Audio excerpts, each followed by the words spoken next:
Good morning, guys. Welcome to the lecture 4 of Structural Design and Engineering. I'm Mayank. Welcome you all from the Department of Civil Engineering, Noida International University. Now, in this particular class, we are going to discuss about some part of imposed load and the different part of the IS 875 in coming slides. Let's go and discuss about one by one. Going further, which we are having the IS 875 part 2, and which is having talks about the imposed load. What is imposed load? Basically, it is a non-permanent load on the structure, which is having the magnitude and the location changes frequently. So all the load which change with respect to the times, and it is less accurate estimate. We cannot estimate accurately the live load, but as compared to the dead load is a permanent load which acts on the structure, which including the all fixtures, equipments like plumbing, air conditioning, stationary machines, etc.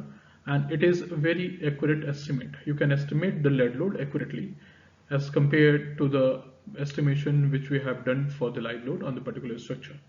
Going further, we have the imposed loads, the load distribution for the most adverse effect. So we are having the two different criteria. We can see this is a continuous beam which is having the UDL just like that. So due to these loading condition, the load distribution for the most adverse effect which we have to calculate, and for that particular adverse loads we have to design the structures so that we can make a structure safe and economical as per the priority of any design engineer. Going further, the imposed and live load, it is having a transient load. It is not likely to be present to the maximum limit simultaneously on all floor. So all the imposed loads are not uh, stationary. It is not same for all the floors of the structures. It changes with respect to the time, and it is a rejection for the design which is given in the IS code in the clause number 3.2.1. So it is the reduction in the imposed load on the floors depending upon the ground condition, depending upon the time criteria. Going further, it also tells you about the imposed and live load due to the transit load, which says the different loads, the different floor having the different load conditions, and which is given in the appendix A. That is nothing but the reduction for the design. Okay, so each load will not have the same load at the same time. So due to which we have to require some reduction in the design load, and which is given in the appendix A of IS 875 part 2.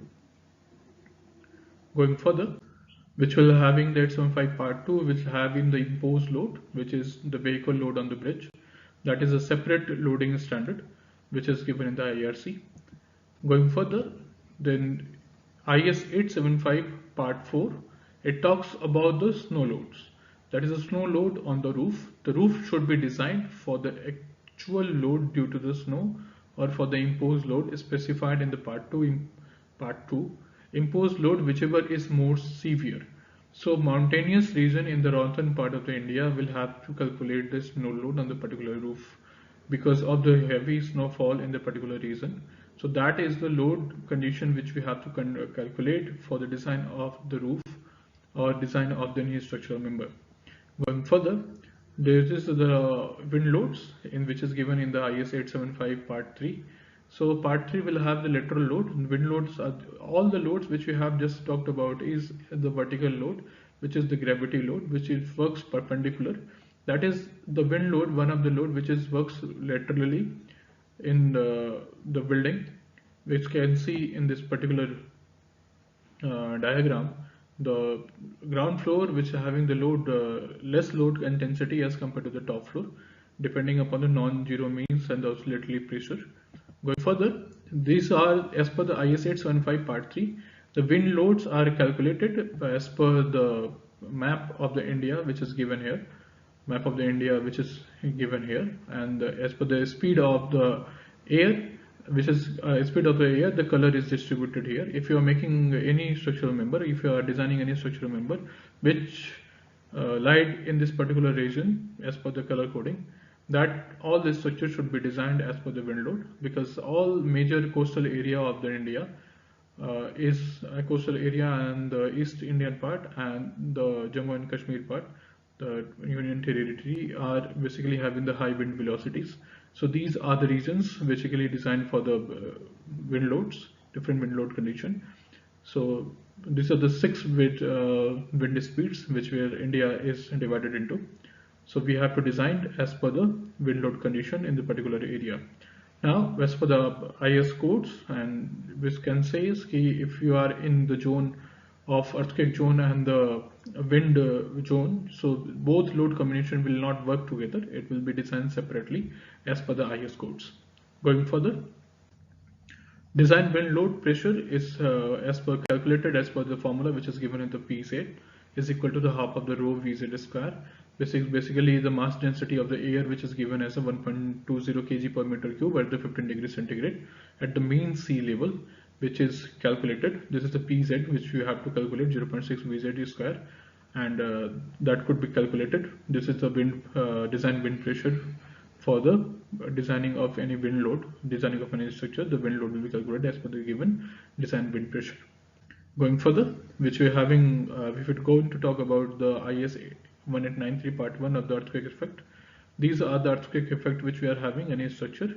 Due to the violent change in the acceleration of the earth, due to violent nature of the earthquake, the structure should be designed. This particular earthquake load is also a horizontal load which works on the structure as similar as the wind load. So we have to discuss about it. Going further, this is a map of the India. The India is divided into the four zones of the earthquake, the zones 2, 3, 4 and 5. So as per the color coding, we can see the most severe zone in the zone 5. These are the basically regions of the Indian map, and zone 4 are the Himalaya region of the country.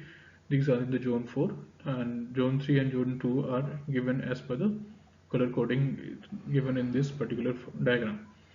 Going further, let's discuss about the design seismic base shear. So as per the design seismic base shear, the VB is equals to AH multiplied by W. That is a amplitude with respect to the height.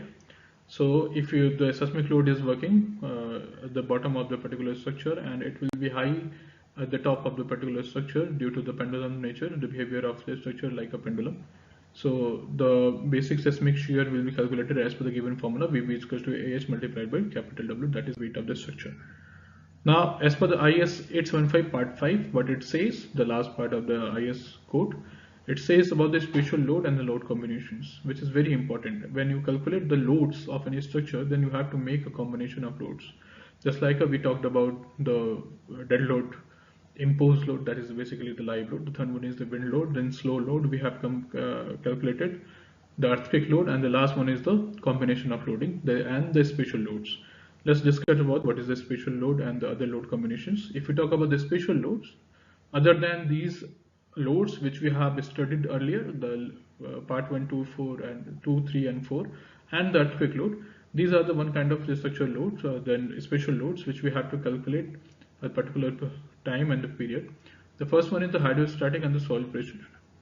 Second, the basement in the multi-story building, which will having the hydrostatic and the soil pressure. If water table of the particular area is very near, so that load should be calculated. The second one is the temperature, which is very important to calculate. The fatigue, construction and the accidental loads, that is because of the impact and the collisions. Second is due to the explosion. The third one is the vertical load on the air raid shelters and due to the fire. These are the accidental load which we have to calculate at the time of design. This is a special kind of load which you should be considered at the time of designing of the loads. So that is very important aspect to consider at the time of designing of the structure. The first one is important. The temperature, the maximum and minimum temperature across the country. What is the coefficient of the linear temperature? We have to answer on it. So these are the maximum and minimum temperature across the country, which is given in this particular map.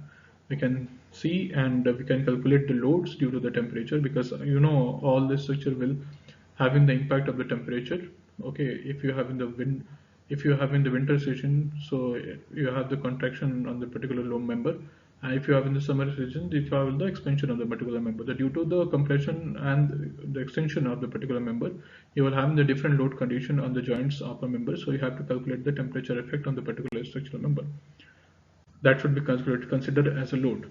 Now the load combination will have the different kind of loads and their combinations. So the basic loads are basically dead load, imposed load, wind load, snow load, earthquake, temperature, soil pressure, blast load, and the fire load.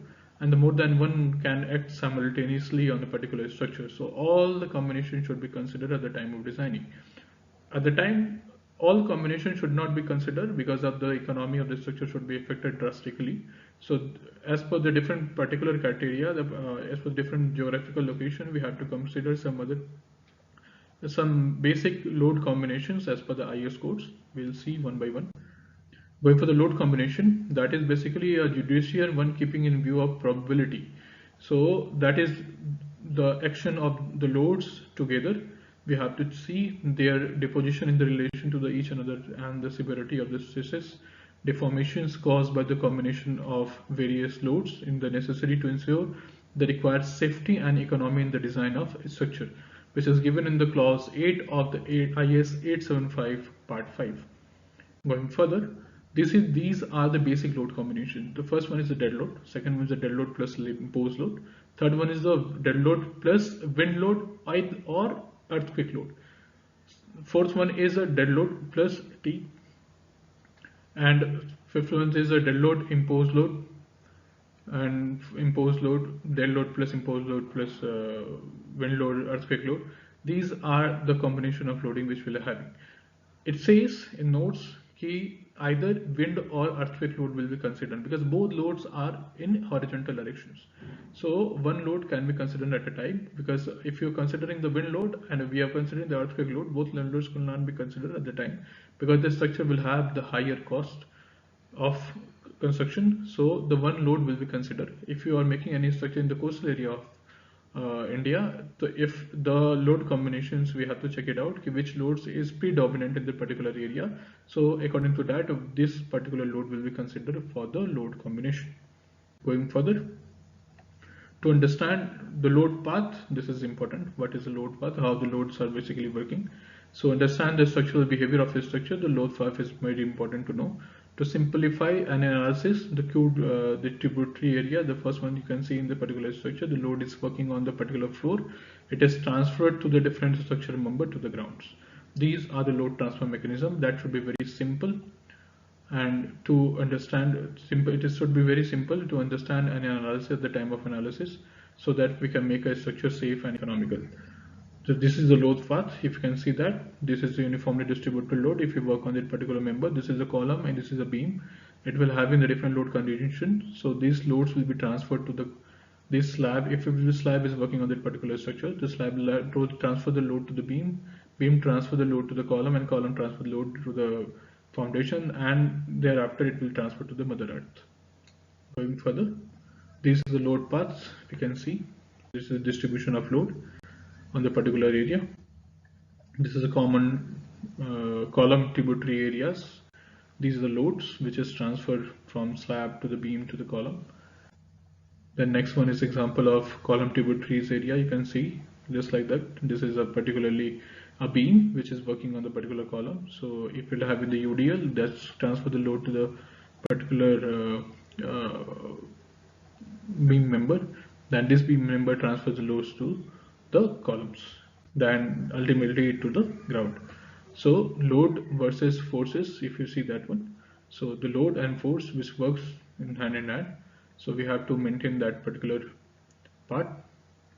Going further, if you're having any query about those particular loads combinations and different load criteria as per the IS codes, so you can contact me on the particular mail ID which is given in the slides. That is mayank.rai@nio.edu.in. We'll meet you in the next classes with different topic on the design structures and engineers. So till now, we'll meet you in the next class. Thank you so much.